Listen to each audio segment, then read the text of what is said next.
Rabbil alamin wassalatu wassalamu ala asyrafil mursalin nabiyyina wa maulana Muhammadin wa ala alihi wa sahbihi ajma'in wa ashhadu an la ilaha illallah wahdahu la syarikalah wa ashhadu anna Muhammadan abduhu wa rasuluh sallallahu alaihi wa ala alihi wa sahbihi wa man tabi'ahum bi ihsanin ila yaumiddin. Alhamdulillah, puji syukur kita haturkan kehadirat Allah Subhanahu wa taala. Di kesempatan sore hari ini kembali kita bisa belajar bareng melalui online dengan mengikuti urutan dari kajian kitab atau buku Prinsip Hidupku. Dan insya Allah di kesempatan kali ini yang akan kita angkat adalah tema seputar jangan biarkan dirimu nganggur. Kita berharap agar kita bisa menjadi seorang hamba yang produktif, punya aktivitas yang baik, punya kebiasaan yang baik, yang dengan itu semoga bisa menjadi tambahan dari tabungan amal yang kita miliki. Berangkat dari keyakinan bahwa semua hamba diberi oleh Allah Subhanahu wa taala modal berupa waktu. Dan waktu ini akan ada nilai pahalanya apabila dimanfaatkan untuk kebaikan. Karena itu Allah Subhanahu wa taala menyebut disebabkan karena gagal dalam memanfaatkan waktu, maka manusia rugi ketika menghadap Allah. Sebagaimana di surat Al-Asr yang kita semuanya sudah hafal, Allah bersumpah, "Wal 'asri innal insana lafi khusr." Demi Al-Asr, demi waktu, yang merupakan salah satu di antara tafsir sebagian ulama, karena Al-Asr sendiri memiliki 3 tafsir. Tafsir yang pertama adalah seluruh waktu. Tafsir yang kedua adalah waktu asar. Dan tafsir yang ketiga adalah salat asar. Jika kita menggunakan tafsir yang pertama, maka makna wal asri artinya adalah waktu yang diberikan oleh Allah Ta'ala kepada umat manusia berupa umur dan usianya. Kemudian Allah Ta'ala ketika bersumpah semacam ini, Allah hendak menegaskan, innal insana lafi khusr. Sesungguhnya manusia dalam kondisi rugi. Apa yang dimaksud sesungguhnya manusia dalam kondisi rugi? Ada 3 keadaan manusia dalam menggunakan waktunya. Yang pertama, dia menggunakan waktu dan dia kembali kepada Allah dalam posisi membawa pahala. Orang ini beruntung. Yang kedua, dia menggunakan waktu dan dia kembali kepada Allah dalam keadaan modalnya habis tanpa membawa apapun. Yang ketiga, dia menggunakan waktu dan dia kembali kepada Allah dalam keadaan dia membawa utang, membawa dosa. Maka orang yang diberi waktu oleh Allah ibarat manusia yang diberi modal. Dalam menggunakan modal itu, manusia ada 3 keadaan. Berangkat bawa modal, pulang bawa untung. Yang kedua, berangkat bawa modal, pulang modalnya habis gak bawa apa-apa. Yang ketiga, berangkat bawa modal dan dia pulang bawa utang. Dan siapakah yang rugi? 2 manusia yang terakhir. Dia berangkat bawa modal, sementara dia pulang tidak membawa apapun. Yang lebih parah lagi adalah ketika dia berangkat membawa modal dan dia pulang bawa utang. Kita semua akan pulang kembali kepada Allah pencipta kita. Tsumma ilaihi turja'un.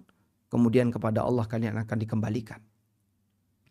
Sehingga dalam posisi ketika orang itu pulang kembali kepada Allah, apabila dia bisa pulang dengan membawa pahala, alhamdulillah, dia bisa mendapatkan janji Allah yang indah. Dan sebaliknya ketika dia pulang tidak membawa apapun, atau bahkan lebih parah lagi adalah dia pulang justru membawa dosa, apa yang terjadi? Maka dia akan mendapatkan hukuman dari Allah. Karena itu dalam hadis riwayat Tirmidzi, Nabi SAW mengingatkan, la tazulu qadam 'abdin yaumal qiyamah. Kaki seorang hamba enggak geser besok di hari kiamat. Hatta yus'al, kecuali dia akan ditanya oleh Allah. Salah satunya adalah wa an umrihi fima afnah. Dia akan ditanya tentang umurnya. Fima afnah. Untuk apa dia habiskan umurnya. Maka seorang muslim yang dia memiliki komitmen untuk selalu memanfaatkan waktunya, itu merupakan bagian dari perjuangan agar dia bisa selamat ketika dihisap oleh Allah Subhanahu wa taala berkaitan dengan umur yang dia miliki. Baik. Dan sebelum kita melihat keterangan di buku Prinsip Hidupmu, terlebih dahulu saya akan membacakan sebuah kisah yang diriwayatkan oleh Ibnu Abdul Bar dalam kitabnya At-Tamhid Syarah Al-Muwatta. Ibnu Abdul Bar meriwayatkan ada seorang ulama yang bernama Abdullah bin Abdul Aziz Al-Umari. Dia seorang abid ahli ibadah.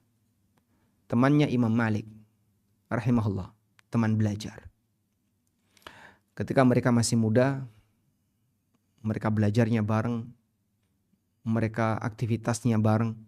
Karena Abdullah bin Abdul Aziz Al-Umari ini sezaman dengan Imam Malik. Suatu ketika sang ahli ibadah ini menulis sebuah surat yang dikirim kepada Imam Malik. Isi suratnya adalah yahudduhu 'alal infirat wal amal. Memberikan motivasi kepada Imam Malik, mengajak Imam Malik untuk menyendiri. Jangan terlalu sibuk sering bertemu dengan orang di Masjid Nabawi, ketemu dengan masyarakat, ngajar. Jangan terlalu sering seperti itu. Coba sesekali rasakan indahnya ibadah dengan kau i'tizal. Kau menyendiri, tidak kumpul dengan banyak orang. Wal amal, dan lebih fokus dengan amal. Wa yuraghibu bihi 'anil ijtima' ilaihi fil ilmi. Dan Abdullah bin Abdul Aziz Al-Umari meminta kepada Imam Malik, jangan terlalu sering kumpul dengan banyak orang. Karena kumpul dengan banyak orang akan menimbulkan gesekan. Kan kalau menimbulkan gesekan mungkin sakit hati, mungkin muncul emosi, mungkin ada banyak kemungkinan. Sehingga ketika kumpul dengan banyak orang, suasana batin kita menjadi sering bermasalah. Demikian ajakan yang disampaikan oleh Abdullah bin Abdul Aziz Al-Umari. Mengajak kepada Imam Malik, coba sekali kau menyendiri dan banyak fokus untuk ibadah pribadi. Fakataba ilaihi Malikun, kemudian Imam Malik menulis sebuah surat balasan kepada Abdullah bin Abdul Aziz Al-Umari. Apa kata beliau? Sebuah nasihat yang layak untuk ditulis dengan air mata. Kata beliau, innallaha qassamal a'mal kama qassamal arzaq. Sesungguhnya Allah membagi amal bagi para hamba sebagaimana Allah bagi rizki. Farubba rajulin futiha lahu as-salah. Ada orang yang dia dimudahkan untuk mengerjakan salat. Walam yuftah lahu fis shaum, tapi dia tidak dimudahkan untuk mengerjakan puasa. Wa akharu futiha lahu fis sadaqah. Ada juga orang yang dimudahkan untuk sedekah. Kalau sedekah royal. Walam yuftah lahu fis shaum, tapi kalau diajak puasa dia rasanya berat banget. Wa akhara futiha lahu fil jihad, dan ada orang yang dimudahkan untuk berjihad. Kalau lagi musim jihad, Masya Allah, semangat dia. Selalu ikut daftar, gak pernah absen. Walam yuftah lahu fis salah, tapi dia malas dalam mengerjakan salat sunnah. Wa nashril ilmi wa ta'limihi min afdalil a'malil birri. Lalu kata beliau, wa nashrul ilmi wa ta'limuhu min afdali a'malil birri. Dan menyebarkan ilmu, mengajarkan ilmu termasuk di antara amal saleh yang paling afdal. Wa qad raditu, lalu kata Imam Malik, dan aku ridha bima fatahallahu li fihi min dzalik, dengan kemudahan amal yang Allah berikan kepadaku. Allah mudahkan kepadaku untuk banyak ngajar, menyampaikan ilmu di Masjid Nabawi, ngajar hadis. Demikianlah rutinitas yang dilakukan oleh Imam Malik setiap hari. Dan Imam Malik merasa, saya ridho dengan Allah kasih saya amal semacam ini. Wa ma adhunnu, lalu kata beliau, wa ma adhunnu ma ana fihi, dan aku tidak merasa bahwa yang saat ini aku jalani, aktivitas dan rutinitas yang saat ini aku geluti, biduni ma anta fihi, derajatnya di bawah, dun maknanya adalah di bawah, derajatnya di bawah aktivitas yang saat ini kau alami. Wa arju ayyakuna kilana ala khairin wa birrin, meskipun aku berharap masing-masing kita berada dalam kebaikan. Wa yuhib wa yajibu ala kulli wahidin minna ayyarda bima kusimalah. Dan masing-masing kita wajib untuk ridha terhadap pembagian amal yang telah diberikan oleh Allah. Wassalam. Baik. Demikian surat yang dikirim oleh Imam Malik kepada Abdullah Al-Umari. Lalu di sini ada keterangan, hadza ma'na kalami Malikin li'anni katabtuhu min hifdzi wa saqata anni fi hin kitabati asliyin minhu. Kata Ibn Abdul Bar, demikianlah keterangan Imam Malik yang semakna dengan ini. Karena dulu saya sempat mencatat ini min hifdzi, dari hafalanku. Wa saqata anni fi hinin kitabati asliyin minhu. Dan catatan asliku waktu saya mendengar langsung dari guruku tentang kisah ini hilang. Akhirnya ditulis ulang oleh Ibn Abdul Bar dengan hafalannya, dengan redaksi seperti di atas. Dan kata beliau, kurang lebih seperti itu yang disampaikan oleh Imam Malik. Baik. Pelajaran apa yang bisa kita ambil dari keterangan Imam Malik tadi? Pertama yang perlu kita pahami, bahwa variasi amal dalam Islam itu beragam. Dan keberadaan amal yang bervariasi dalam Islam. Ada amal yang berupa sholat, ada amal yang berupa puasa, ada amal yang berupa menyebarkan ilmu, ada yang berupa jihad, ada yang berupa sedekah, dengan aneka amal yang berwarna-warni. Ini bagian dari anugerah Allah. Sehingga Allah Subhanahu wa ta'ala menyediakan kesempatan bagi para hambanya untuk bisa dapat pahala, bisa masuk surga, dengan aneka variasi amal yang ada. Dan ini merupakan kesempatan dari Allah untuk para hambanya, untuk para hamba, agar mereka bisa menambah amal. Baik. Sehingga dari sini kita bisa lihat, keberadaan variasi amal itu adalah membuka kesempatan bagi siapapun untuk turut serta menambah pahalanya dengan aneka variasi yang ada. Nah, selanjutnya, bahwa selera manusia, selera dan kemampuan mungkin bisa kita sebut sebagai passion. Passion manusia ketika beramal itu beragam. Sehingga masing-masing orang punya passion yang berbeda. Ada yang passionnya sholat, ada yang passionnya sedekah, ada yang punya passion senang puasa, dan seterusnya. Masing-masing orang punya passion yang berbeda ketika beramal. Dan Allah Subhanahu wa ta'ala yang memberikan anugerah itu. Dan Allah yang membagi itu. Lalu siapa yang menanamkan passion dalam beramal itu? Ini dari Allah. Maka ada orang yang dimudahkan melakukan A tapi tidak dimudahkan melakukan B. Ada yang rajin sholat tapi dia jarang baca Quran. Ada yang rajin baca Quran tapi dia jarang sedekah. Ada yang rajin puasa tapi dia malas sholat, dan seterusnya. Masing-masing orang punya passion yang berbeda. Baik. Selanjutnya, bahwa kemampuan orang dalam beramal, kemampuan manusia dalam beramal murni karena taufik dari Allah. Itu merupakan taufik dari Allah. Sehingga kenapa orang rajin salat, kenapa orang bisa rajin puasa, kenapa orang bisa rajin sedekah dan seterusnya, bukan karena kehebatan dia. Bukan karena kemampuan dia, tapi murni karena taufik dari Allah Ta'ala. Nah, dari sini kemudian muncul pertanyaan. Kita ada di bagian mana?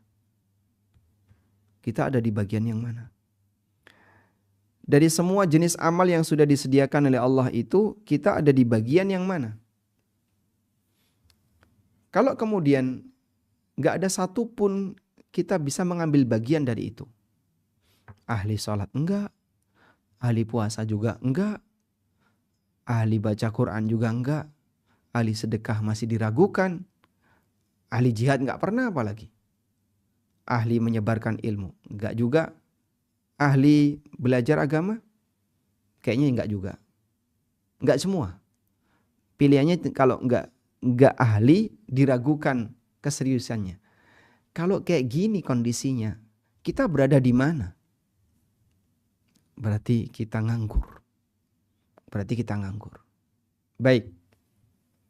Yang perlu untuk kemudian kita renungkan adalah saat kita tidak punya bagian, bisa jadi karena Allah tidak suka kita dapat pahala. Karena Allah tidak suka kita beramal. Atau mungkin lebih tepatnya tidak suka kita terlibat dalam perlombaan. Baik. Maksudnya gimana? Ini manusia sedang berlomba dengan aneka amal yang Allah sediakan. Ada yang dia melaju pesat dengan sholatnya. Ada yang dia melaju dengan puasanya. Ada yang dia menggunakan sedekahnya. Dan aneka perlombaan dengan warna-warni amal yang disediakan oleh syariat. Tapi kita gak ikut semuanya. Berarti bisa jadi Allah gak suka kita terlibat dalam perlombaan itu.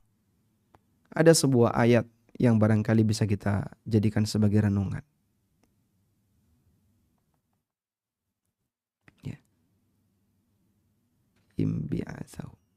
Ketika Allah Subhanahu wa taala menceritakan keberadaan orang munafik yang mereka tidak ikut dalam peristiwa perang Tabuk.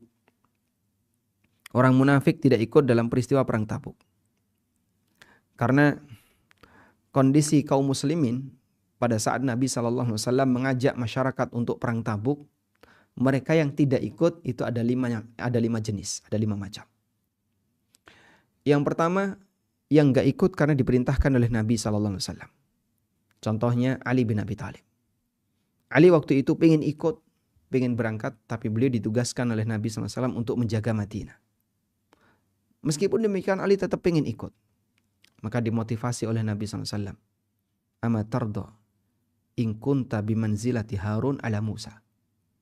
Apakah kau tidak merasa bangga kalau posisimu mirip sebagaimana posisi Harun ketika ditinggal oleh Musa? Ya, kemudian dari situ Ali baru merasa ridha. Sehingga Ali bin Abi Thalib tidak ikut disebabkan karena beliau diperintahkan oleh Nabi SAW untuk tidak ikut perang Tabuk. Yang kedua, ada yang tidak ikut perang Tabuk karena punya uzur. Seperti orang tua, orang sakit, dan seterusnya. Yang ketiga, ada orang yang tidak ikut tapi dia punya niat yang tulus untuk menyusul. Sehingga saat keberangkatan pertama, pasukan berangkat, dia masih di Madinah. Lalu kemudian dia menyusul. Seperti Abu Khaythamah radhiyallahu anhu. Abu Khaythamah menyusul Nabi SAW. Padahal pada saat keberangkatan pertama, beliau tidak ikut. Akhirnya menyusul. Yang ketiga, ada orang yang dia tidak punya uzur.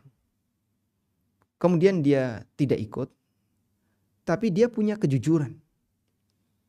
Sehingga saat dia menyampaikan kepada Nabi SAW, dia tidak punya alasan. Dan dia mengaku salah. Seperti Ka'ab bin Malik yang kemudian diboikot oleh Rasulullah SAW selama sekian hari. Dan ada 3 sahabat yang waktu itu diboikot oleh Rasulullah SAW. Yang keempat, orang yang tidak ikut dan dia menyampaikan uzur tapi dusta. Dengan aneka uzur yang dibuat-buat. Ya Rasulullah, saya begini. Semua uzurnya dibuat-buat. Dan semuanya adalah kedustaan. Dan jenis yang kelima ini adalah munafik. Baik. Nah, salah satu di antara komentar yang disebutkan oleh Allah dalam Al-Quran tentang uzurnya orang munafik itu. Allah mengatakan, "Walau aradul khuruja la'addu lahu 'uddatan, walakin karihallahum bi'atsahum fathabbatahum." Kalau memang mereka serius mau ikut perang, mau ikut berangkat bersama dengan pasukan Tabuk, la'addu lahu 'uddatan, seharusnya mereka persiapan. Buktinya mereka enggak persiapan. Memang tidak ada keinginan untuk berangkat. Walakin karihallahum bi'atsahum fathabbatahum. Namun Allah enggak suka mereka ikut berangkat. Allah enggak suka orang-orang munafik ini ikut dalam barisan kaum muslimin ketika kaum muslimin itu berangkat jihad. Fathabbatahum, kemudian Allah membuat mereka malas untuk melakukannya. Sehingga munculnya rasa malas, berat untuk melakukannya. Karena Allah buat mereka ini, Allah nggak suka ketika mereka ini ikut hadir dalam sebuah peperangan. Ibaratnya begini. Ada seorang bapak yang mau mengajak seluruh anggota keluarganya. Dia ngajak para istrinya dan para anak-anaknya untuk berangkat safar misalnya. Tapi ada satu anak yang bapak berharap dia nggak ikut. Ini bapak nggak suka anak ini ikut. Maka pada saat sang bapak ini mengumumkan kepada seluruh anggota keluarganya, hari ini kita akan berangkat. Tapi ada satu anak yang diharapkan, ini kalau bisa jangan ikut. Dia kalau ikut bikin repot, rewel, dan nanti mungkin ngerepoti yang lain. Berharap anak yang ini tidak ikut. Baik. Maka sang bapak tidak memberikan persiapan kepada anak ini. Mungkin beliau tidak akan ngasih informasi itu ke anak ini. Tolong jangan sampaikan kepada si A. Jangan kasih tahu si A kalau kita mau berangkat. Sudah? Akhirnya pada saat hari keberangkatan semuanya sudah siap kecuali si A. Karena informasi itu tidak sampai ke si A. Kurang lebih seperti itu. Ketika para sahabat mau berangkat perang, maka Allah Subhanahu wa taala enggak ingin orang munafik ikut dalam barisan mereka. Bagaimana cara Allah membuat mereka enggak ikut? Allah buat mereka malas. Fathabbatahum, sehingga mereka berat untuk mau berangkat. Akhirnya izin pamit. Dan Nabi SAW selalu memberikan izin kepada mereka. Baik. Ini amal jihad. Mungkin enggak Pak terjadi pada amal yang lain? Jawabannya sangat mungkin. Dalam kegiatan manusia yang sama-sama bareng-bareng melakukan amal soleh. Ada yang rajin sholat, ada yang rajin puasa, ada yang rajin baca Quran, ada yang rajin menyebarkan ilmu, ada yang rajin A, rajin B. Terus kita nggak ada di deretan itu. Maka bisa jadi. Karena Allah nggak suka kita berada di antara barisan orang yang beramal. Sebagaimana Allah nggak suka ketika ada orang munafik ikut hadir dalam barisan peperangan yang bersama kaum muslimin. Sehingga di saat kita menjadi orang yang malas dalam beribadah, maka yang perlu kita renungkan adalah mungkin karena Allah nggak suka kita berada dalam barisan orang-orang yang beribadah. Mereka berangkat menuju Allah dengan ketaatan, kita ketinggalan di belakang. Dan bahkan kita nggak ikutan. Masya Allah. Dan ini salah satu di antara cara untuk mengukur. Contohnya misalnya, saat Bapak Ibu memasuki bulan Ramadan, itu kan musim beramal. Maka manusia semuanya pada persiapan untuk bareng-bareng rajin beramal. Ada yang rajin sholat, qiyamul lail, banyak dia. Ada yang rajin puasa, jelas puasa wajib. Ada yang rajin baca Quran. Tiap hari dia tadarus, mempeng dia tadarus. Tapi ada yang malas. 1 bulan dia baca Quran, malas banget. Isinya cuma ngantuk saja bawaannya. Dia puasa tapi bawaannya malas, ngantuk. Mau ngegas beramal gak bisa. Malas dia. Baik. Bisa jadi orang semacam ini karena Allah tidak berkehendak. Karihallahum bi'atsahum. Allah gak suka dia ikut terlibat di sana. Fathabbatahum, sehingga Allah bikin malas dia. Maka dia tidak ikut dalam barisan kaum mukminin yang mereka sedang berbondong-bondong beramal. Walaupun mereka berada di tempat yang berbeda-beda. Sekarang coba kita lihat bagaimana bahaya orang yang nganggur. Para ulama, waktu nganggur bisa membawa pada potensi bahaya. Itu bagi mereka. Karena ketika seseorang nganggur, dia bisa menjadi senjata setan untuk melakukan aneka maksiat. Nggak bisa tidur, lalu nganggur kan. Cuman berada di atas kasur. Kemudian megang HP. Wallahu alam apa yang akan dilakukan. Karena itu Islam sangat menekankan agar seorang muslim beraktivitas yang positif. Allah Ta'ala berfirman, fastabiqul khairat, berlombalah dalam kebaikan. Agar kalian selalu terjaga dalam kebaikan, maka berlombalah dalam kebaikan. Dengan aneka pilihan amal. Pak, saya nggak bisa baca Quran. Baik, Anda bisa rajin puasa? Oh bisa. Saya kalau puasa berat. Kalau sholat juga saya masih malas-malasan. Tapi saya pengen jadi orang yang rajin sedekah. Lanjutkan. Ada orang yang rajin baca Quran, tapi mungkin dia nggak sanggup untuk sedekah, maka dia fokus di rajin baca Quran, dan seterusnya. Nabi SAW pernah bersabda, ihris ala ma yanfa'uka wasta'in billah wala ta'jiz. Bersemangatlah untuk mendapatkan apa yang bermanfaat bagimu. Namun ketika kau punya rencana yang baik itu, jangan lupa untuk minta pertolongan kepada Allah. Sebagai wujud tawakal kita kepada Allah. Wala ta'jiz, dan jangan patah semangat, jangan melempem. Selalu jaga semangat. Saat kita sibuk dengan hal yang positif, kita akan terlupakan untuk melakukan tindakan yang negatif. Dan demikianlah sifat dari jiwa dan karakter manusia. Sebab jiwa ini gak mau nganggur. Kalau dia tidak diberi tugas untuk kegiatan amal soleh, maka dia akan mencari aneka aktivitas yang bermasalah. Nah, ini bisa berbahaya. Ibnu Qayyim rahimahullah menjelaskan, fahiyan nafsu illam tushghilha bil haqq. Itulah jiwa. Kalau kau tidak sibukkan dia dengan kebaikan, dengan kebenaran, syaghalat kabil batil, maka jiwa itu akan menyibukkanmu. Dia berubah jadi pegang kendali bil batil untuk mengajak kamu melakukan kebatilan. Wa huwal qalbu, demikianlah hati, illam tuskinhu mahabbatallahi azza wa jalla. Jika kau tidak membuat dia tenang untuk mencintai Allah, sakanahu mahabbatal makhlukin wala budda. Maka hati itu akan mengajak bagi pemiliknya untuk mencintai makhluk wala budda, dan pasti itu akan terjadi.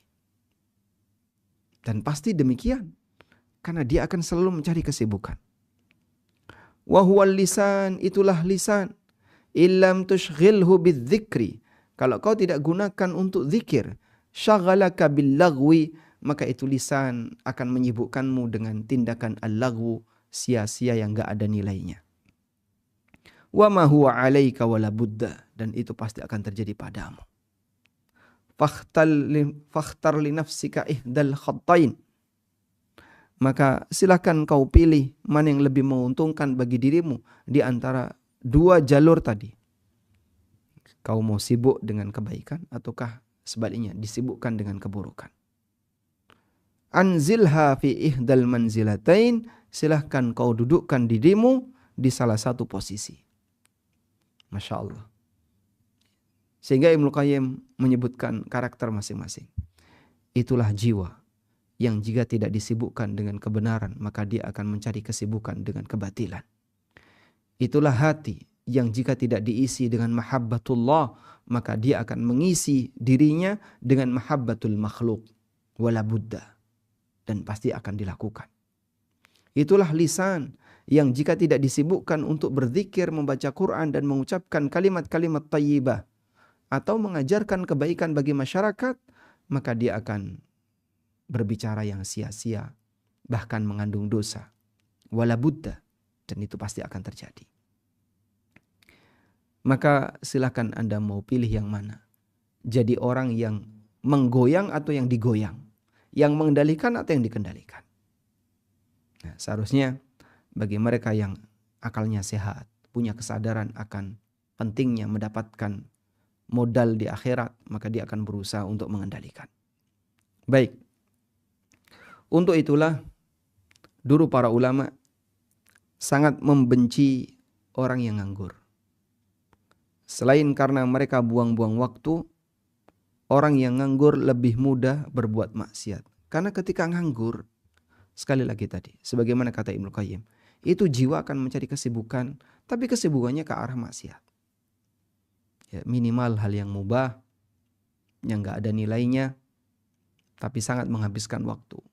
HP dibuka, scroll marketplace, nemu barang unik, masuk keranjang. Scroll lagi, wow ini kok murah ya, masuk keranjang. Scroll lagi, oh bagus nih, tapi harganya gak biasanya kayak gini, ini lebih murah, ada diskon. Scroll lagi, promo, scroll, masuk keranjang. Itu keranjang dia di marketplace penuh dengan barang, gak tahu kapan akan dibeli. Tapi Masya Allah, dan ketika seperti itu dilakukan, akhirnya kadang orang buang-buang waktu dalam waktu yang lama untuk hal yang gak ada nilainya. Baik. Karena itu Ibnu Mas'ud radhiyallahu anhu pernah mengatakan, "Innila abghadur rajula an arahu farighan." Aku tuh paling benci kalau lihat ada orang nganggur. Aku paling benci ketika melihat ada orang yang nganggur. Laisa fi syai'in min amalid dunya wala amalil akhirah.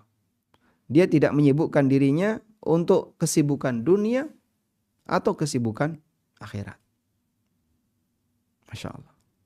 Dan demikianlah orang yang nganggur itu minimal dia melakukan tindakan yang buang-buang waktu. Karena nilai waktunya tidak dia gunakan, tidak dia manfaatkan untuk kebaikan. Baik. Lalu Ibnu Qayyim rahimahullah pernah menasihatkan, minal faraghi ta'til mafasid wa tatawala al-ma'asi 'ala al-'abdi fi silsilatin mudmirah tud'iful iman fil qalbi wa tub'iduhu an maulahu. Kondisi nganggur bisa mendatangkan al-mafasid, aneka kerusakan. Wa tatawala al-ma'asi 'ala al-'abdi fi silsilatin mudmirah, dan mempengaruhi hamba untuk maksiat dalam rangkaian mudmirah, kerusakan.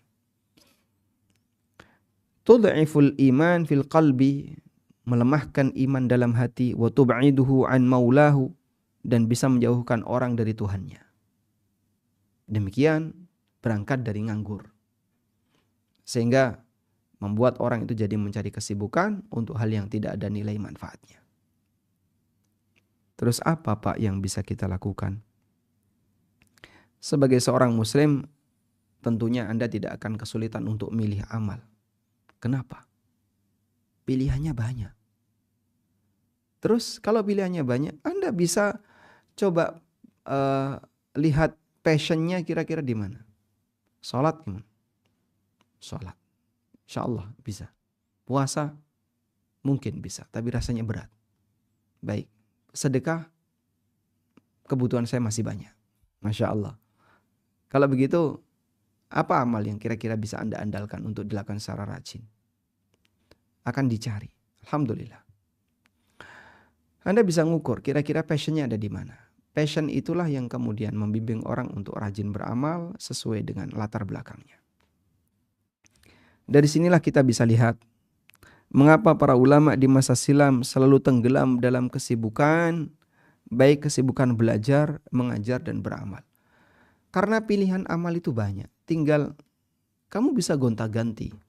Selesai A, pindah B, selesai B, pindah C. Jika misalnya bosan baca Quran, ganti sholat. Bosan sholat, ganti apa lagi misalnya? Mendengarkan murattal, mendengarkan kajian, dan seterusnya. Musa bin Ismail pernah memuji seorang ulama ahli hadis yang bernama Hammad bin Salamah. Kana masyghulan binafsihi. Hammad bin Salamah itu orang yang sangat sibuk.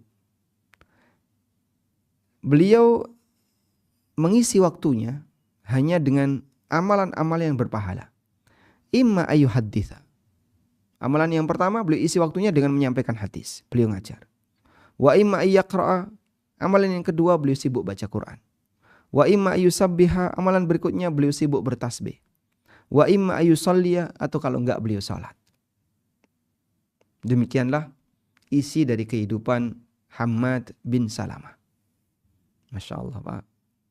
Kayaknya kita nggak bisa. Iya, kita di kamar mandi aja lama. Ngapain? Mandi sekali, mandi demikian lama. Kadang mandi 3 kali sehari dan semuanya lama. Habis mandi, terus manicure, pedicure, bisa nggak sendiri itu? Gosok kuku itu loh, lama banget. Habis itu apa? Luluran, ya. Luluran. Lama, nanti ketika luluran ditungguin sampai kering baru dibilas. Akhirnya dia di kamar mandi lama sekali. Belum lagi kalau kemudian berendam di bathtub. Masya Allah. Sehingga orang terkadang menyanyiakan kesempatan dia untuk melakukan hal-hal yang bermanfaat. Dia habis waktunya hanya habis untuk kegiatan yang gak ada nilai manfaatnya. Kalaupun ada manfaat, sangat terbatas dan itu kecil sekali.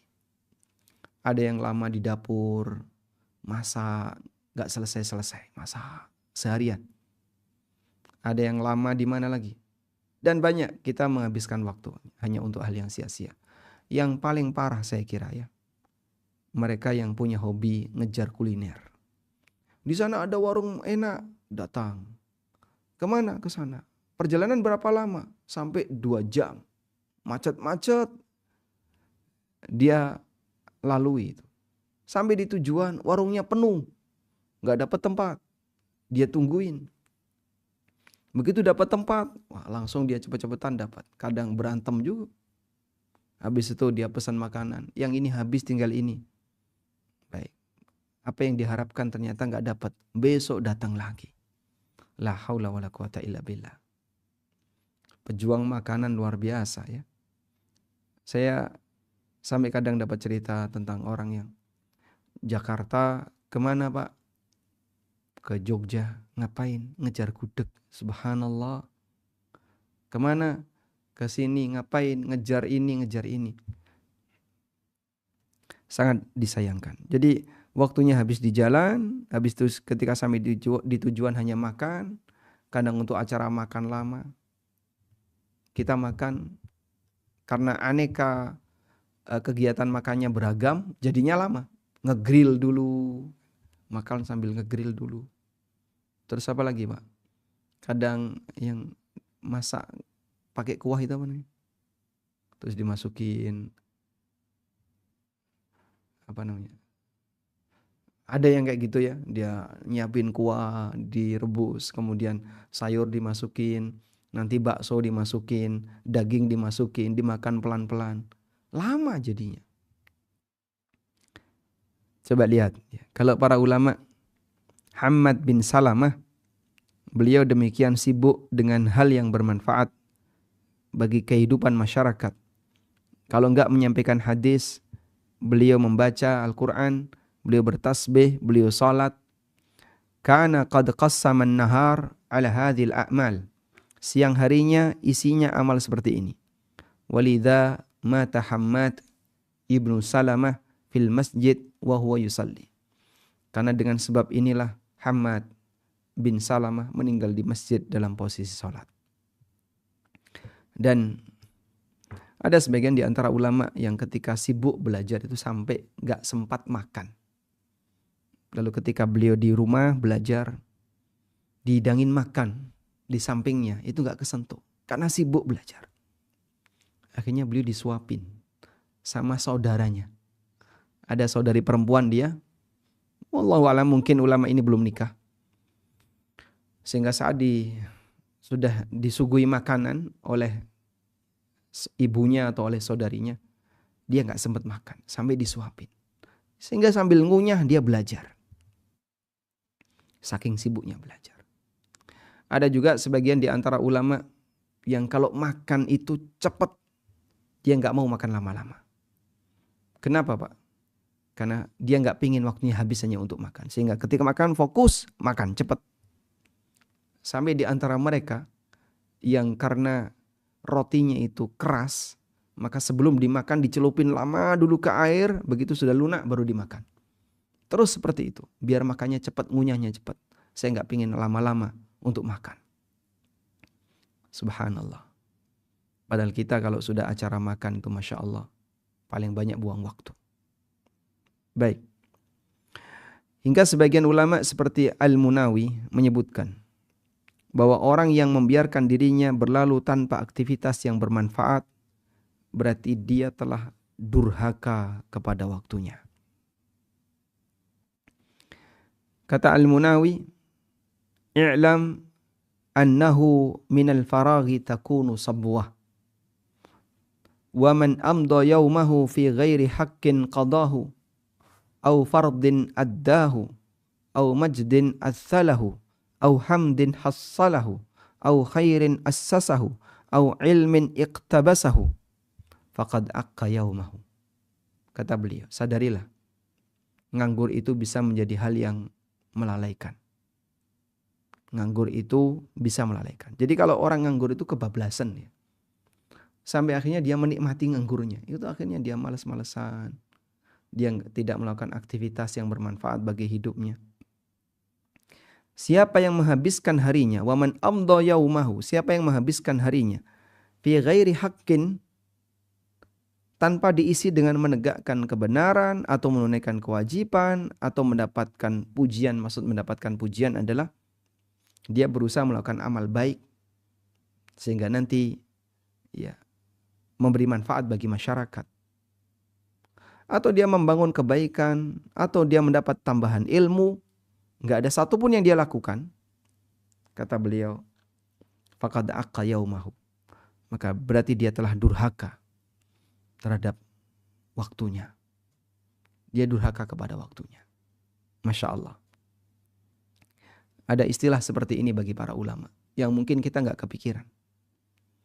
Sehingga kita banyak buang-buang waktu kita untuk hal yang sia-sia, untuk hal yang nganggur, sementara mereka adalah orang yang demikian perhatian terhadap waktu.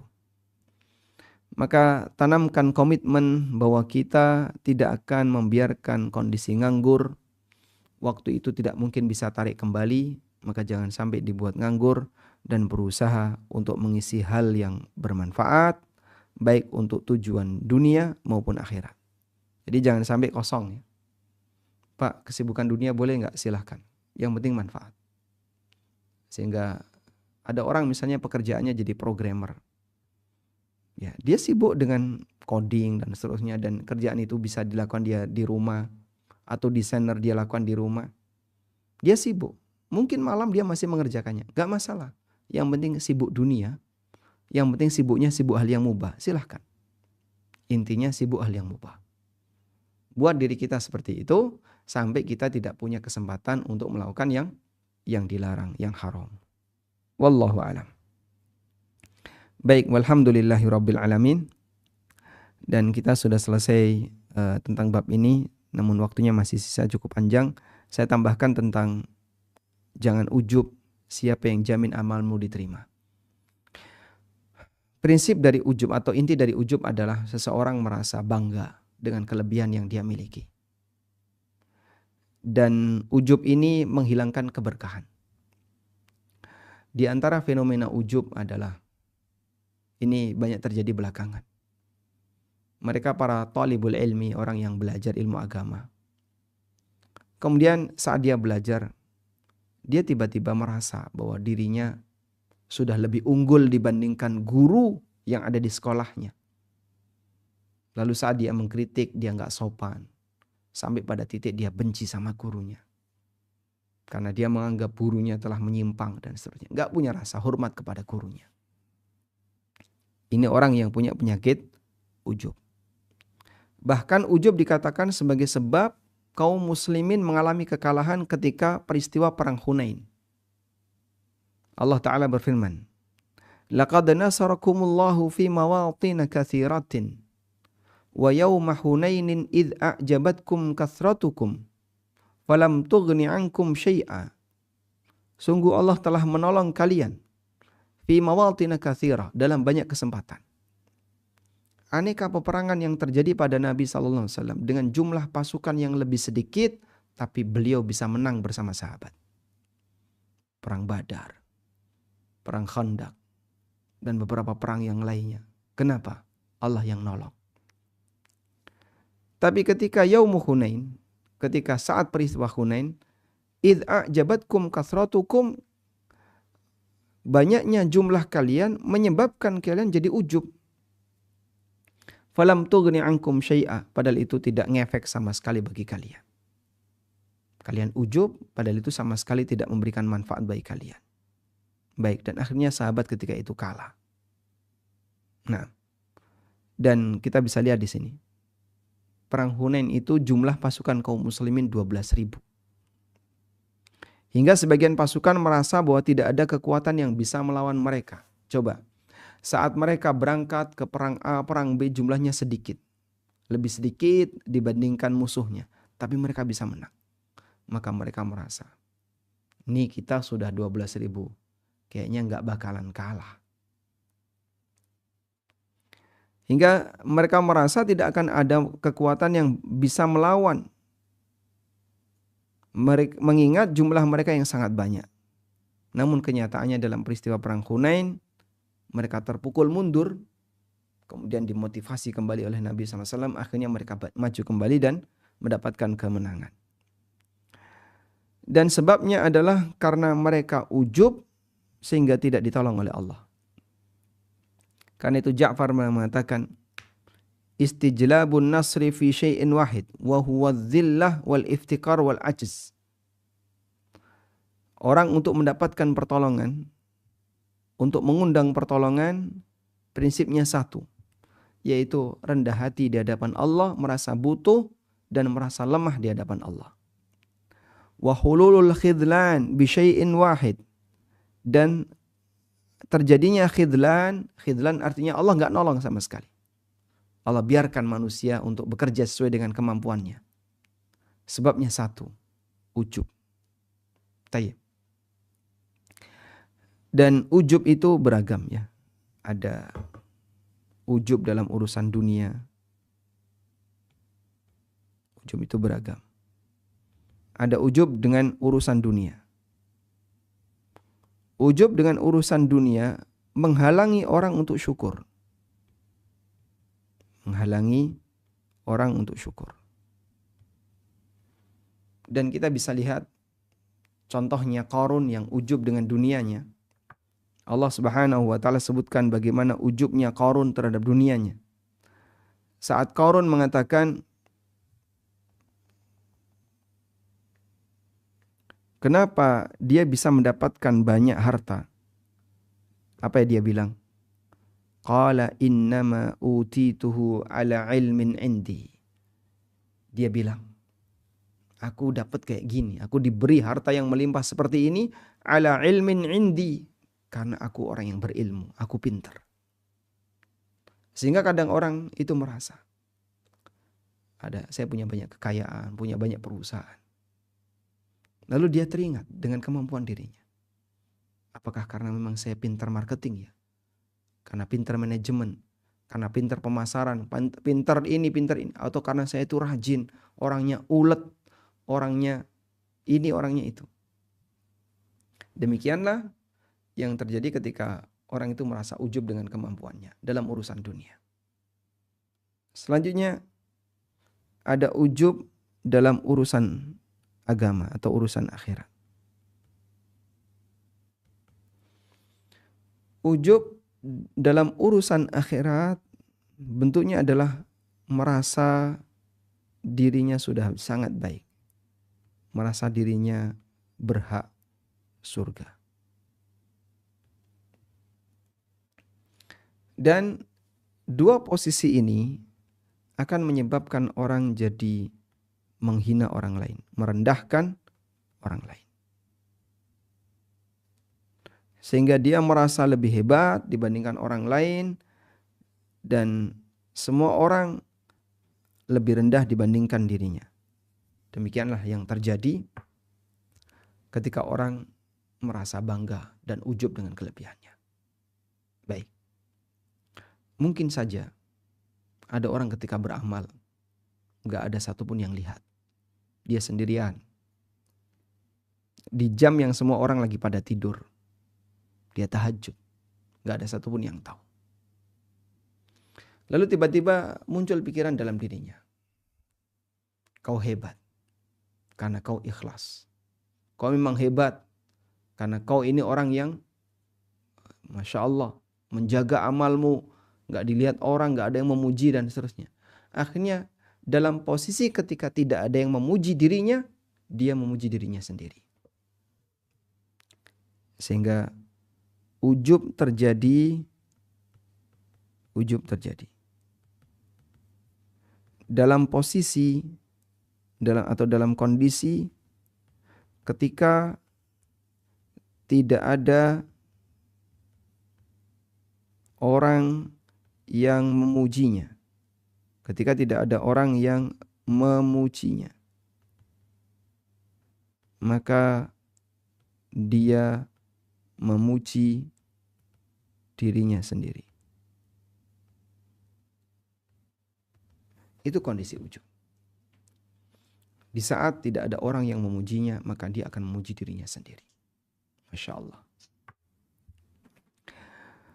Maka jangan remehkan ya, suasana batin perlu dikendalikan dengan maksimal.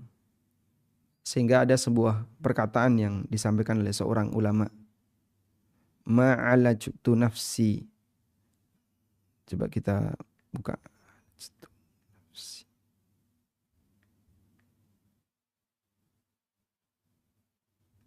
Mu'alajati ala niyah.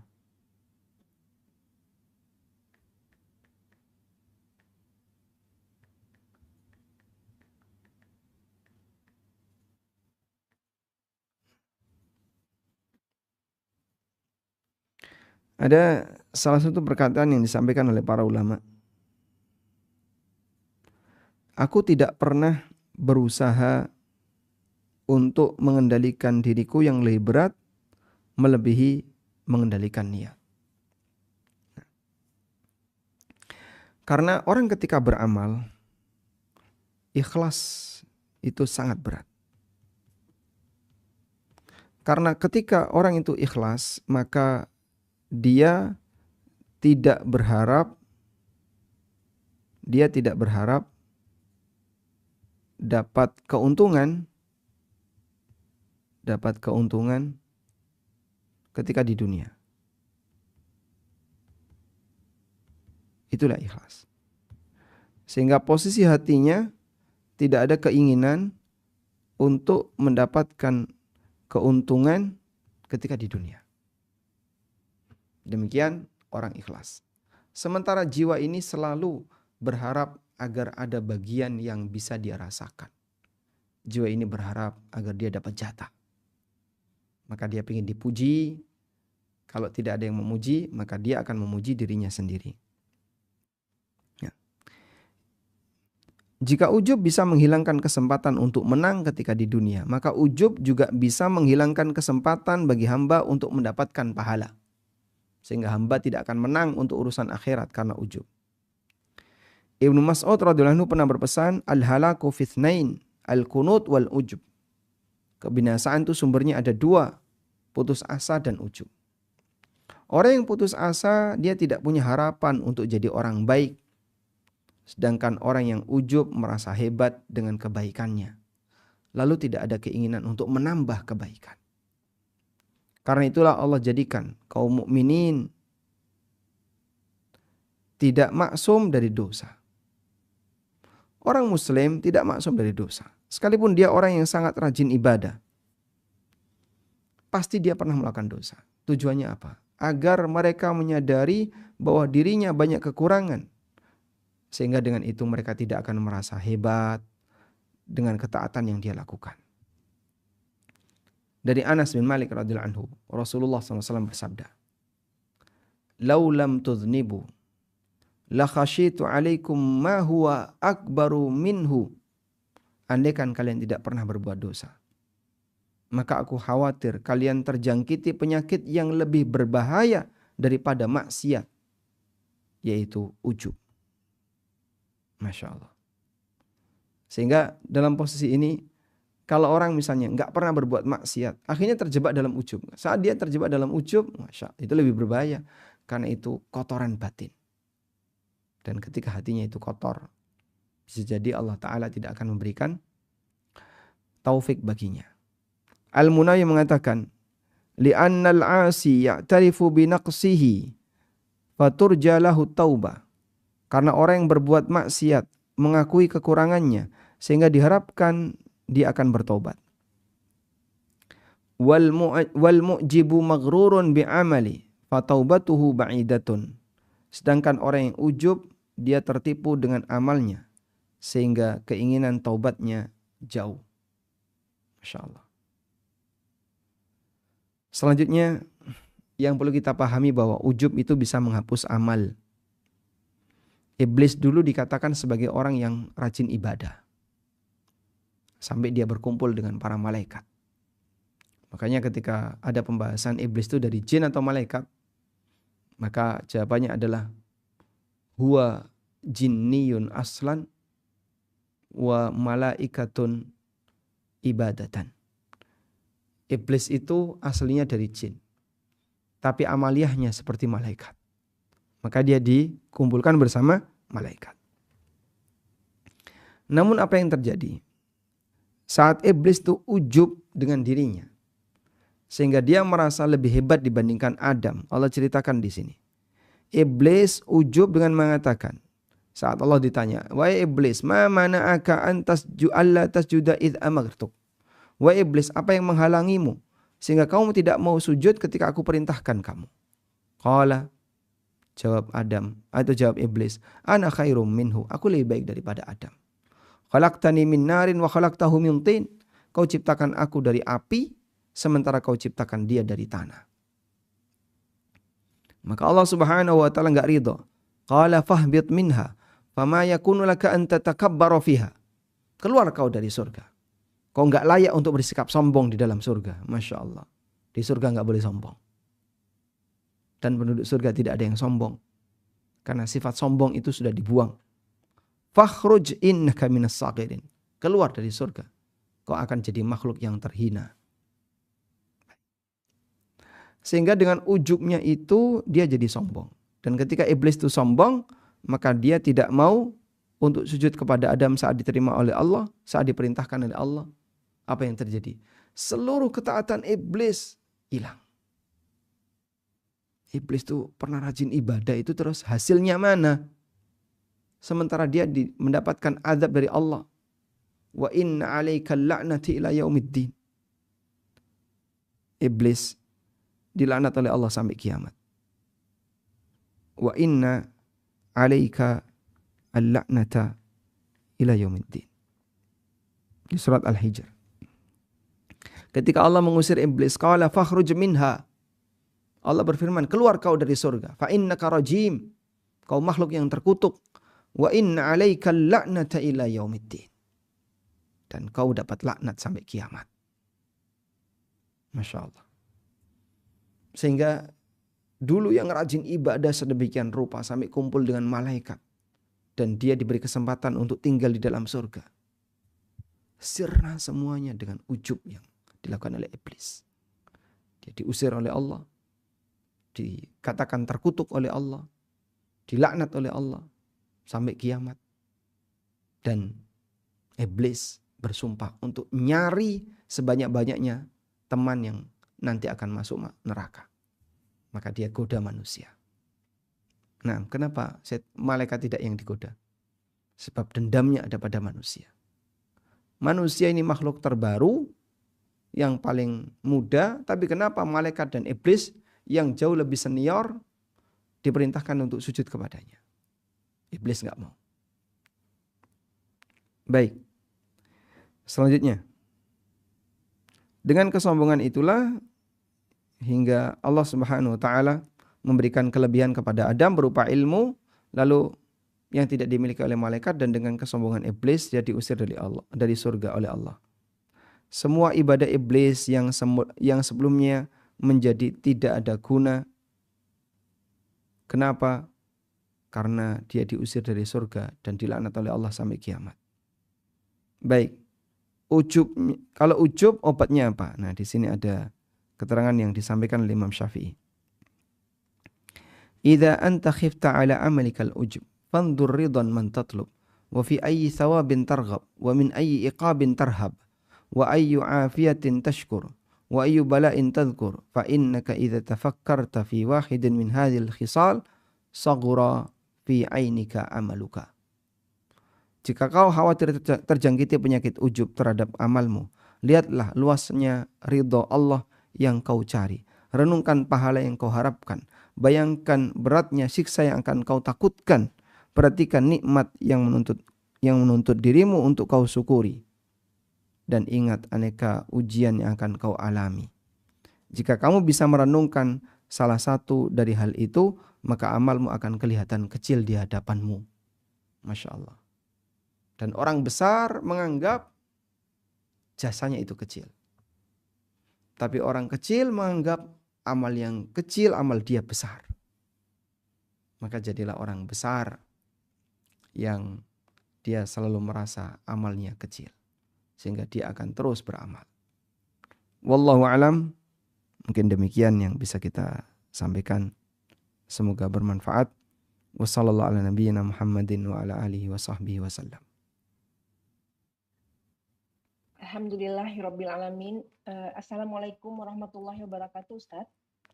Waalaikumsalam warahmatullahi wabarakatuh. Suara jelas, alhamdulillah. Alhamdulillah. Jazakallah khairan Ustaz atas materi hari ini. Sekarang kita masuk kepada sesi tanya jawab, Ustaz. Masya Allah banyak sekali pertanyaan yang masuk, Ustaz. Anda coba bacakan yang sesuai tema dulu. Assalamualaikum warahmatullahi wabarakatuh, Ustaz. Waalaikumsalam warahmatullahi wabarakatuh. Afwan, izin bertanya. Waktu pertama membaca topik kajian ini, saya mengaitkan dengan ayat Fa'iza faraghta fansob sebagai ayat spirit of life bagi saya. Baik untuk urusan dunia, apalagi buat urusan akhirat. Tapi tidak semudah itu menjadikan ayat favorit banyak dan berat tantangannya, Ustadz. Padahal hidup berjalan terus. Waktu banyak terbuang. Hanya karena kerjaan yang sangat tidak penting, sehingga tidak sesuai dengan ayat yang difavoritkan. Mohon nasihatnya Ustadz untuk tentang ayat ini. Barakallahu fikum, jazakallahu khair. Baik. Allah Subhanahu wa taala berfirman di surat Al-Insyirah, "Fa'idza faraghta fansab." Fa'idza, apabila faraghta, kau sudah selesai beramal, fansab, maka fansab. Apa makna fansab? Coba saya bukain tafsir Al-Baghawi.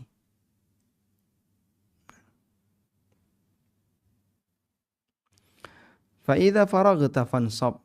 Apabila kau sudah selesai beramal, fansab, maka maknanya adalah fat'ab wan nasab bimakna at-ta'ab.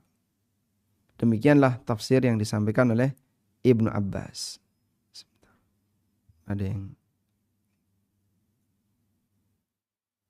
Masya Allah agak error.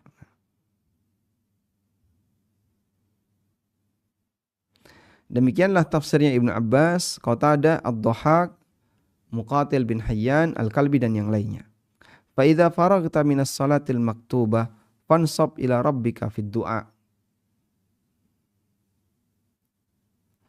Apabila kau sudah selesai salat wajib, maka lanjutkan dengan menghadap Rabbmu dengan doa. Warghab ilaihi fil mas'alati yu'tika. Dan miliki harapan dengan meminta kepada Allah, niscaya Allah akan memberikan kepadamu. Baik. Selanjutnya tafsir yang lain. Dan diriwayatkan oleh Abdul Wahhab bin Mujahid dari ayahnya. Qala, beliau mengatakan, "Idza shallaita fajtahid fid du'a wal mas'alah." Kalau kau sudah selesai salat, maka bersungguh-sungguhlah untuk berdoa dan minta kepada Allah. Ibnu Mas'ud mengatakan, "Fa idza faragta minal fara'id fansab fi qiyamil lail." Kalau kau sudah selesai salat wajib, maka lakukan salat malam. Kata Sya'bi, "Idza faragta minat tasyahhud fad'u li dinika wa akhiratika. Li dunyaka wa akhiratika." Kalau kamu sudah selesai tasyahud, maka berdoalah untuk kepentingan dunia dan akhiratmu. Nah, dan masih banyak beberapa keterangan tafsir yang lain yang disampaikan oleh para ulama. Kesimpulannya, ayat ini mengajarkan kepada kita, kalau kita sudah selesai untuk melakukan aktivitas yang bermanfaat, fansob artinya pancangkan dirimu. Pancangkan maksudnya gimana Pak? Jangan goyang, tetap bertahan. Beralihlah ke amal yang lain. Selesai amal A, beralih ke amal B. Selesai amal B, beralih ke amal C. Fa'idha faragta fansob. Maka selesai beramal A, lakukan amal B. Selesai amal B, lakukan amal C. Berat Pak, betul. Sangat berat. Dan kita kan banyak bolongnya yang kayak gitu. Baik. Lalu apa yang bisa kita lakukan? Nabi SAW mengatakan, saddidu waqaribu. Saddidu waqaribu. Lakukan yang ideal. Kalau nggak bisa yang ideal, waqaribu, dekat yang ideal. Sehingga kalau kita nggak bisa 100% seperti itu, minimal dekati untuk bisa seperti itu. Ketika tidak bisa ya melakukan yang ideal, maka lakukan yang bisa mendekati ideal. Wallahu a'lam. Nah. Jazakallah khairan Ustadz atas jawabannya. Semoga yang bertanya dapat memahami. Pertanyaan berikutnya, Bismillah, Ustadz mohon izin bertanya, bagaimana cara menyampaikan ke suami kita agar tidak tersinggung? Karena saat ini qadarullah suami bekerja sebagai freelance, harus di-push saja kalau mau kerja. Jika tidak ya santai saja. Sebagai istri terkadang ada kekhawatiran Ustadz. Mohon pencerahannya Ustadz. Jazakallahu khairan wa barakallahu fiik. Kalau Anda bertanya tentang bagaimana caranya memberikan pendekatan ke suami, mengingatkan suami agar tidak tersinggung. Kalau cara, mungkin Anda lebih paham daripada saya. Karena kan Anda lebih kenal suami, lebih ngerti tentang karakter suami, dan seterusnya. Sementara saya tidak kenal suami Anda, tidak ngerti karakter suami Anda, dan seterusnya. Namun secara umum, bahwa insya Allah pengaruh istri itu sangat berarti. Jangankan manusia biasa, seorang nabi saja bisa terpengaruh dengan istrinya. Seperti keberadaan surat At-Tahrim yang Allah turunkan. Ketika Allah Subhanahu wa taala menegur nabinya karena beliau bersumpah untuk tidak minum madu. Allah Subhanahu wa taala berfirman, "Ya ayuhan nabi, lima tuharrimu ma ahallallahu lak? Tabtaghi mardata azwajik." Wahai nabi, kenapa kau haramkan apa yang telah Allah halalkan untukmu? Tabtaghi mardata azwajik, hanya dalam rangka untuk mengejar kerelaan istrimu. Wallahu ghafurur rahim. Sementara Allah Maha Pengampun lagi Maha Penyayang. Dan maksud dari ayat ini memberikan teguran bagi Nabi SAW yang beliau mengharamkan madu karena tersindir oleh istrinya. Jadi subhanallah, seorang istri yang mungkin beliau di belakang tidak ikut terlibat kerja, tapi sangat bisa mempengaruhi mindset suami, bisa mempengaruhi semangat suami. Dia seperti membuat suami bisa ngegas, bisa ngerem. Jangan dikira ringan itu. Pengaruh istri luar biasa. Ada banyak wanita bersejarah, tapi namanya tidak diangkat dalam sejarah. Meskipun beliau punya peran besar dalam sejarah. Contohnya siapa Pak? Istrinya Muhammad bin Saud. Muhammad bin Saud, sebagaimana para penguasa yang lain, dia termasuk awam dalam beragama. Hingga satu ketika datanglah Syekh Muhammad bin Abdul Wahab ke daerahnya. Padahal di tempat yang lain beliau berkali-kali ditolak. Di Ahsa beliau ditolak. Beliau di daerah mana lagi ditolak. Berkali-kali ditolak. Dakwah beliau ditolak oleh penguasa-penguasa suku ketika itu. Dan Mohon dipahami bahwa Jazirah Arab ketika itu terbagi menjadi kelompok-kelompok kecil. Daerah Ahsa dikuasai oleh siapa, Dar'iyah dikuasai oleh siapa, Uyainah dikuasai oleh siapa. Jadi kecil-kecil, masing-masing punya penguasa. Dan belum ada satu penguasa yang mengayomi semuanya. Ketika itu belum ada. Maka saat Syekh Muhammad masuk ke wilayahnya, Muhammad bin Su'ud orang awam.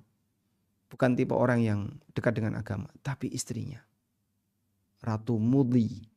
Ratu Mudli ini orang yang taat beragama, mempengaruhi suaminya.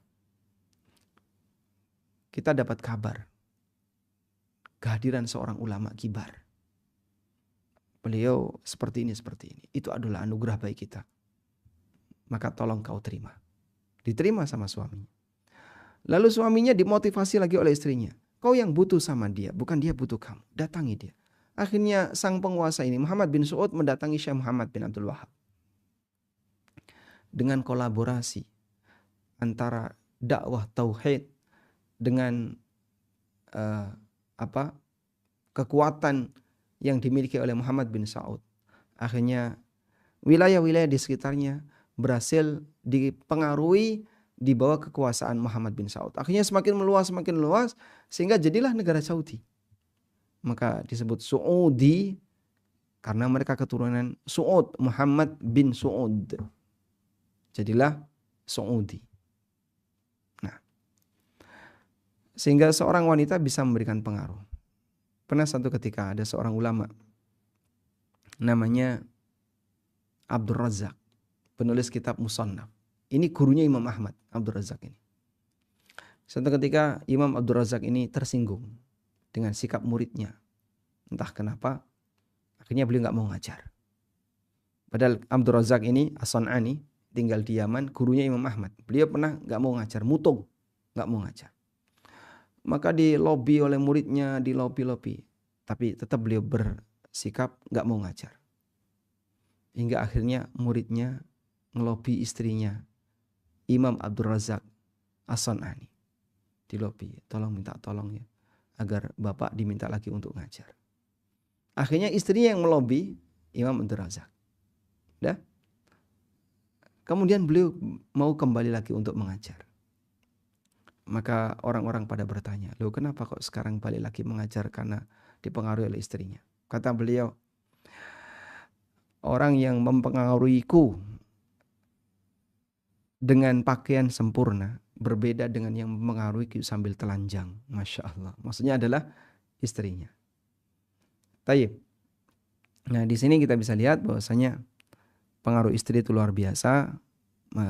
Maka Anda kasih pengaruh terus bagi suami. Semoga ada perubahan. Wallahu a'lam. Ya, jazakallahu khairan Ustaz. Pertanyaan berikutnya, Afwan Ustaz, sebelumnya mohon diberi aba-aba jika waktunya sudah selesai ya Ustaz. Insyaallah. Assalamualaikum warahmatullahi wabarakatuh Ustaz. Bismillah, Waalaikumsalam warahmatullahi wabarakatuh. Bagaimanakah para ulama terdahulu mendapatkan waktu yang berkah sehingga Allah mudahkan mereka untuk mengisi dengan beramal soleh, sedangkan kita di dunia masih ada kebutuhan yang harus dipenuhi?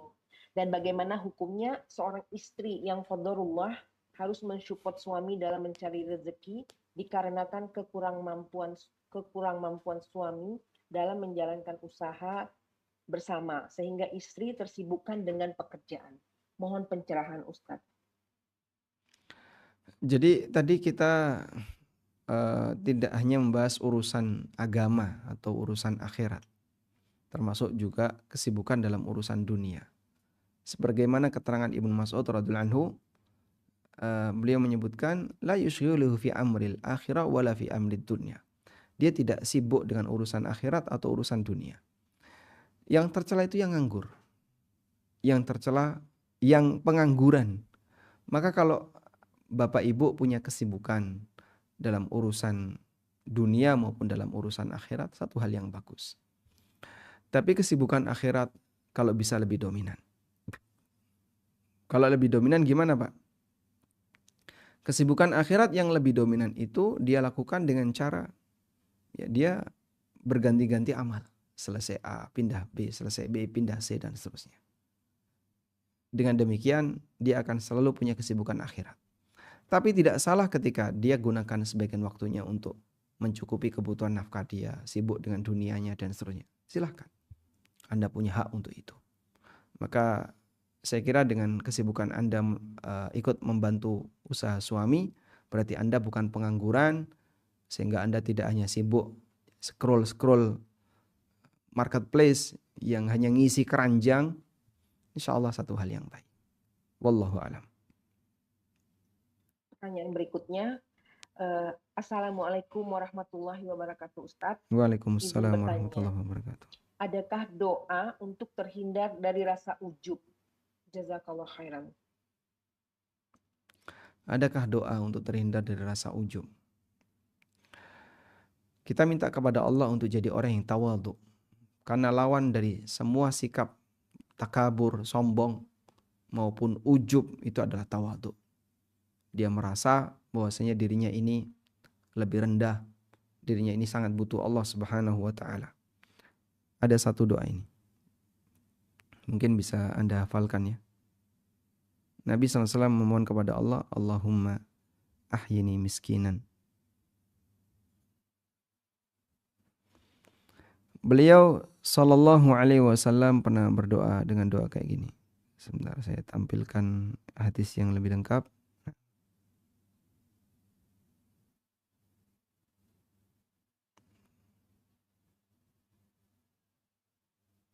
Nah. Hadis dari Anas bin Malik.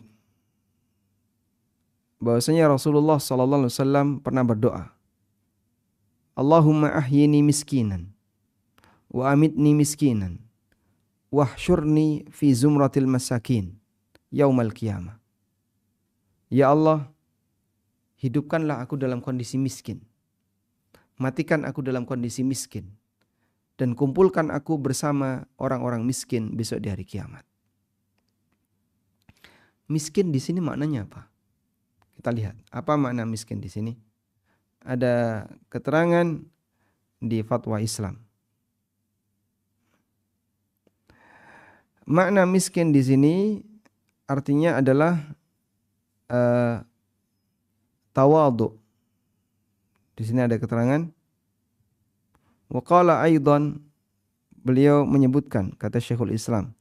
Hadis ini diriwayatkan oleh At-Tirmidzi dan disebutkan oleh Ibnul Jauzi Abul Faraj dalam kumpulan hadis yang dhaif. Baik lafadznya sah, benar maupun tidak benar. Maka al-miskin, al-mahmud, miskin yang terpuji, yang diminta oleh Nabi SAW adalah al-mutawadi' al-khashi' lillah. Tawaduk kepada Allah. Laisal murad bil miskin adamal mal. Dan yang dimaksud miskin di sini bukan maksudnya enggak punya harta, enggak punya duit. Bal qad yakunu rajulu faqiran minal mal wa huwa jabbar. Karena terkadang ada orang yang fakir enggak punya duit tapi dia sombong. Sehingga makna miskin di sini adalah makna tawaduk di hadapan Allah Ta'ala. Maka Anda bisa berdoa, ya Allah jadikanlah aku orang yang tawaduk. Jadi doanya kalau enggak hafal dengan teks tadi, apalagi hadis ini dinilai dhaif oleh banyak ulama, Anda bisa minta kepada Allah agar dijadikan sebagai hamba yang tawaduk. Ya Allah jadikanlah aku hamba yang tawaduk. Jadikan aku hamba yang selalu butuh kepadamu, merasa tawaduk di hadapanmu, dan seterusnya. Atau bisa juga pakai doa yang semisal Allahumma ahyini miskinan wa amitni miskinan wahsyurni ma'a zumratil masakin yaumal qiyamah. Wallahu a'lam. Jazakallah khairan Ustadz. Pertanyaan berikutnya, Assalamualaikum Ustadz, izin bertanya, apakah boleh sholat fardu sambil menghatamkan Al-Quran? Jadi setiap rakaat ke-1 dan ke-2 kita baca Al-Quran 2 halaman dengan memegangnya dan memegang mushaf Ustadz di sholat fardu, sehingga dalam sebulan mungkin kita bisa khatam. Mohon nasihatnya untuk tentang ini Ustadz.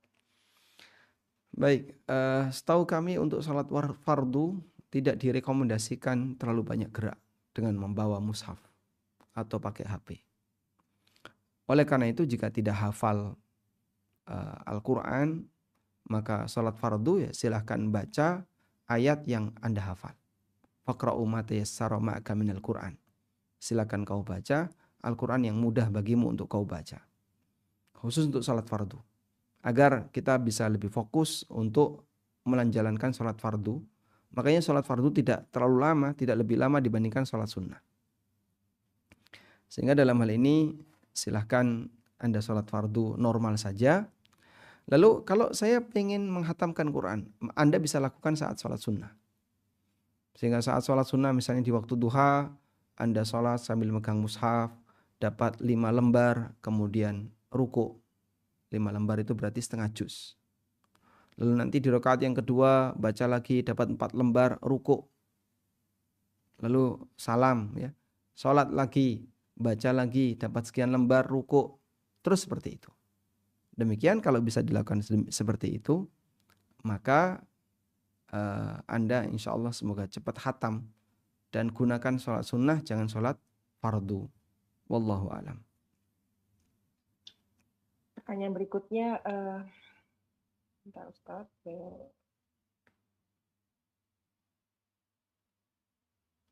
Ustaz, ini agak singkat tapi mungkin banyak yang membutuhkan jawaban ini. Izin bertanya Ustaz, bagaimana hukumnya bekerja di bank konvensional tapi bukan di bagian kredit?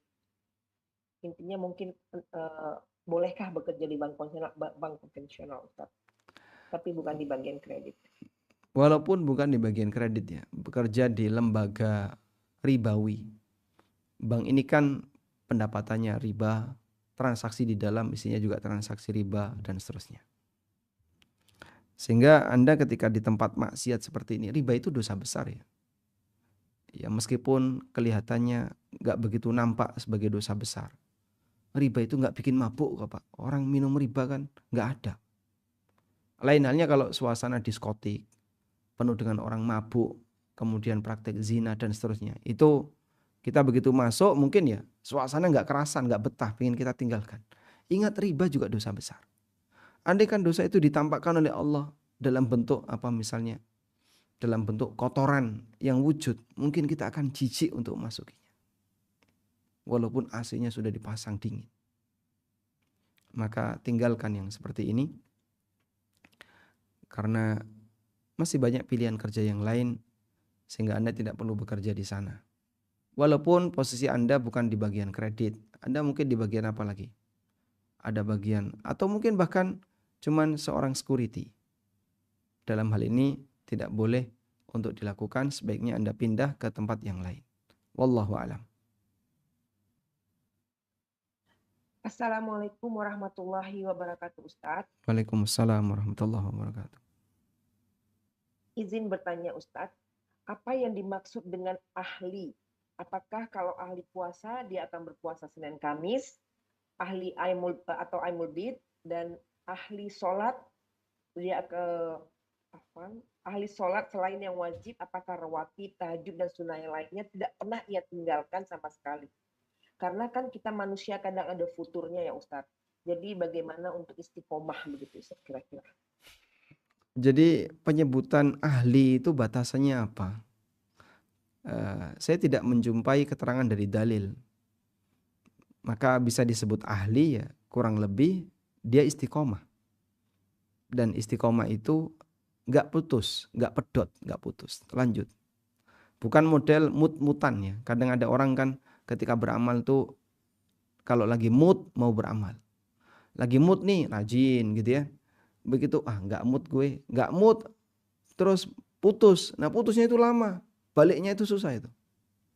Misalnya lagi seneng puasa, dia rajin puasa, Senin, Kamis, bahkan kadang Daud. Lagi mood nih, lagi nggak mood dia tinggalin. Ketika meninggalkan itu lama sekali, nggak puasa, nggak puasa sunnah. Sholat juga sama. Maka model amal yang sifatnya mood-mutan kayak gini, kalau lagi ketika lagi mood rajin, kalau lagi nggak mood nggak rajin. Nah ini bukan amal yang istiqomah dan pelakunya bukan ahli. Maka kalau baru melakukan sekali, 2 kali, 3 kali, 4 kali, mungkin belum bisa kita sebut ahli. Ahli itu kalau rutin sampai dikenali si A itu, oh beliau biasanya sholat. Ketika sudah demikian berarti status beliau sebagai ahli. Wallahu a'lam. Pertanyaan berikutnya, Assalamualaikum warahmatullahi wabarakatuh Ustadz. Waalaikumsalam warahmatullahi wabarakatuh. Apa hukumnya membaca kitab Riyadhus Shalihin di setiap selesai sholat subuh? Karena di masjid tempat Ana tinggal, suami Ana menjadi petugas yang mendapatkan giliran membacanya setelah sholat subuh. Jazakallah khairan. Barakallahu fikum. Hukumnya semoga jadi amal saleh karena baca hadis Nabi SAW untuk dipelajari. Riyadhus Shalihin kan isinya kumpulan ayat dan hadis. Ayat di bagian atas, bagian bawahnya nanti Imam Nawawi akan menyebutkan hadis. Apa yang kemudian membuat kita jadi merasa nggak nyaman?